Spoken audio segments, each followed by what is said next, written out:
SRSP పునర్జీవం ఉత్తదండగా ఆ project పేరుతో 2000 కోట్ల ప్రజాధనం నీలపాలు. గత ప్రభుత్వ తప్పిదాలను లేవనెత్తిన కాగ్. శ్రీరామ్ సాగర్ మొత్తం ఆయకట్టులో 66%. ఎల్ఎన్టీ కిందనే ఉండగా రివర్స్ పంపింగ్ దేనికి? రివర్స్ పంపింగ్ ఆలోచనే కరెక్ట్ కాదు.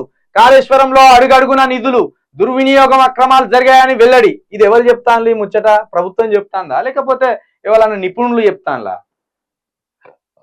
కాళేశ్వరంలో టెండర్లు లేకుండానే 30,000 కోట్ల పనులు ఒకే సంస్థకు కట్టబెట్టడంపై విజిలెన్స్ ఫోకస్.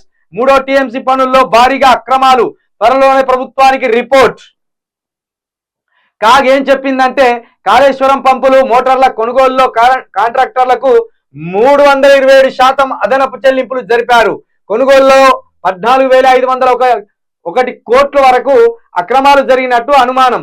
జెన్కోలో రిటైర్ అయిన ఇంజనీర్ వేసిన అంచనాలతోటే ఎస్టిమేట్లు రూపొందించి టెండర్లు పిలిచారు. ఆ ఎస్టిమేట్లకు ఆధారాలు ఏమిటో అప్పటి ప్రభుత్వం వివరణ కూడా ఇవ్వలేదు. ఒక్క మోటార్ కోసం కాంట్రాక్టర్ కు ప్రభుత్వం 2.57 కోట్లు చెల్లించగా సదరు కాంట్రాక్టర్ GHEL కు 60 లక్షలు మాత్రమే చెల్లించారు.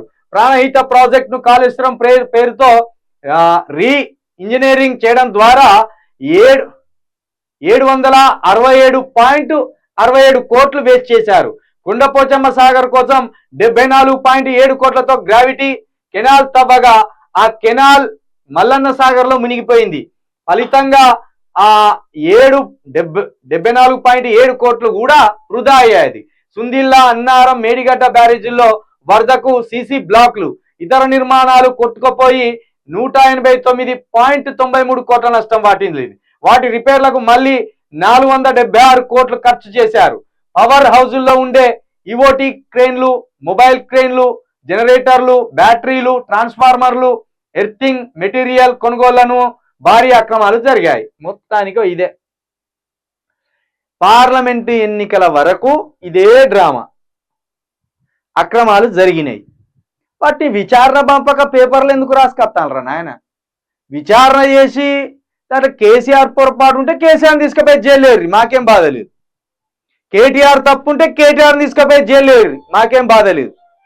లేకపోతే హరీష్ రావు తప్పు ఉంటే హరీష్ రావుని తీసుకుపోయి జైలు, మాకేం బాధ లేదు. లేదు అధికారులది ఇంజనీర్లదే తప్పు ఉంటే ఇంజనీర్లను తీసుకుపోయి జైలు. లేదా ఈ ప్రాజెక్టు కట్టుకోవడానికి అనుమతి ఇచ్చిన కేంద్ర జలశక్తి మండలి తప్పు ఉంటే ముందు ఆ దొంగలను తీసుకొచ్చి జైలు. కట్టుకోర్రా అని చెప్తారు, ఏ లోపం లేదని చెప్తారు, డిజైన్ చక్కగా ఉన్నదని చెప్తారు. అన్ని మీరే చెప్పి కట్టినాక మళ్ళా ఇదంతా వచ్చిదే అని చెప్పడము. ఈ పేపరే జడ్జి అయి, వెలుగు పేపరే జడ్జి పాత్ర పోషించి, వెలుగు పేపరే లాయర్ల పాత్ర పోషించి, వెలుగు పేపరే ఇంజనీర్ పాత్ర పోషించి, వెలుగు పేపరే న్యాయం పాత్ర పోషిస్తుంది ఇక్కడ. అంటే ఇక్కడ ఇది ఎవరు చెప్పిందో చెప్తలేరు. ఇప్పుడు నిజంగా ఇది రేవంత్ రెడ్డి ఇచ్చిన స్టేట్మెంటా, ఇంజనీర్లు ఇచ్చిన స్టేట్మెంటా, కేంద్ర జలశక్తి మండలి ఇచ్చిన స్టేట్మెంటా? కాదు, ఇది ఓన్లీ వెలుగు పేపర్ అనాలిసిస్.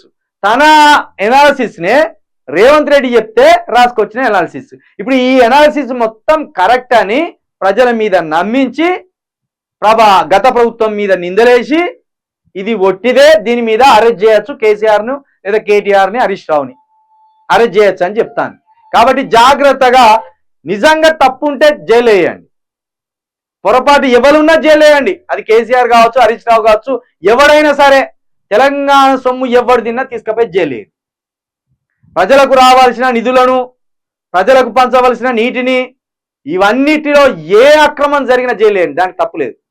కానీ ఈ రిపోర్ట్ అంతా కాగిచ్చింది అనుకుంటూ దీన్ని సొంతగా ఎనాలిసిస్ చేస్తున్న వెలుగు పేపర్ని విశ్వసించడానికి ఎందుకు అవకాశం లేదంటే, కాంగ్రెస్ ప్రభుత్వంలో 2 ఎమ్మెల్యేలు ఉన్నారు, వాళ్ళ అన్న ఆయనే వినోద్, వివేక్, ఇద్దరు అలానే ఉన్నారు.